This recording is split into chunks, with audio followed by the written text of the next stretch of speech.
4 sections: reading, writing, listening, and speaking. And I have made so many videos about it: how to pass listening, how to pass reading in the first attempt, how I scored highest in the speaking section, or how to get through your listening section, and that will be linked somewhere over here and down in the description below. But in this video, I will be going to walk you guys through my simplest formula for passing TOEFL in the first attempt within 30 days. So let's go. So a strategy that I have used over the years, and so has hundreds of students, is find the keyword, look for the keyword, and answer. That's about it.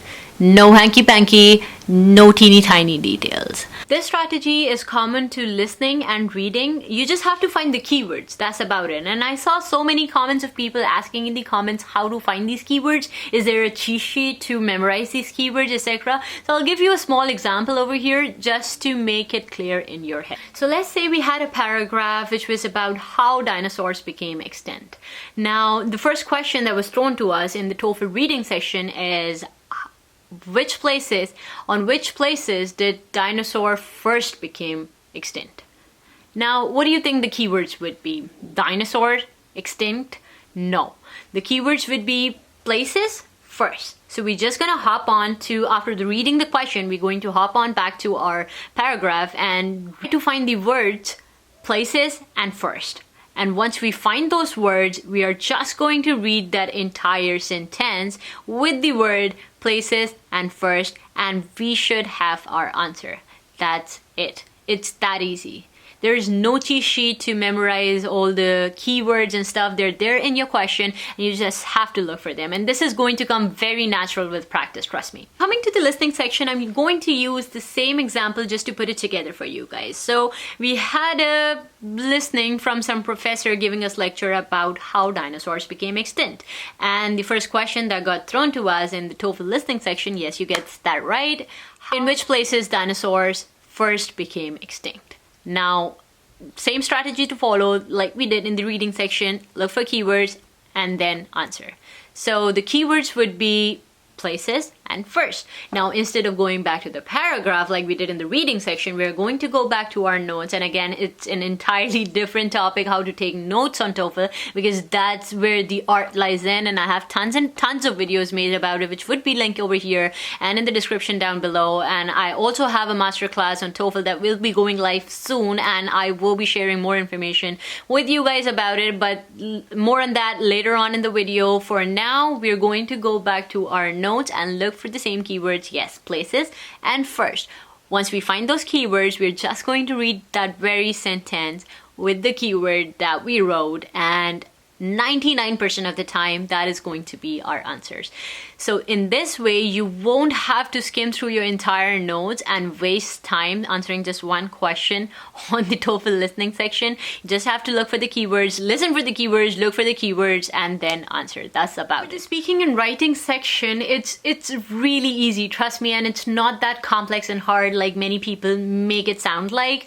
You just have to follow a pattern and you should be good to go. First of all, for the speaking section, I want you to know that you have to speak calmly and simply. That's about it. No complex words, no trying to make up accent like the Native Americans do, and no these kinds of things within this speaking section. Because if you speak something like this, the interpreter 99% of the time is going to think that you do not know English and you do not know how to speak to native people over here in the US, and they would usually give you a very low score. So the layout in the speaking section is usually like this. The youth is more interested in watching videos rather than reading. Give your views about it and support your answer. That's usually the type of questions you get in speaking. And the point that I want to make over here, and I have made in the past in all these videos, is that this is not a psychology exam, and they do not care about your opinion about the youth watching videos and not reading much. This is just an English language program, and they just need to know if you're able and qualified enough to explain your opinion in plain English. That's about it. So please keep that in mind and talk simply and calmly. So the answer is going to be something like, I totally agree that youth is more interested in watching videos rather than reading for two important reasons. One, I think they're very simple and easy to explain. So for example, when I was an undergraduate student, my teacher asked me to review a topic. I would just type it down on YouTube and watch a video regarding that topic. Number two, they're easy to remember. So for example, when I was studying pharmacology and I used to watch videos that teach pharmacology and how these teachers used to link images with mnemonics, and that picture memory would stay with me for the longer term, and that really helped me ace my exams. And these are the two reasons I think you would like watching videos better than reading. That's about it. No hanky-panky, no hard words, no trying to fake an accent. Just speak what comes to your mind calmly and simply. That's about it. And for the writing section, there is a template to follow as well. Not a template. Template is a very strong word to use for it. But yes, there is a pattern to follow as well, which I will be sharing in the next video.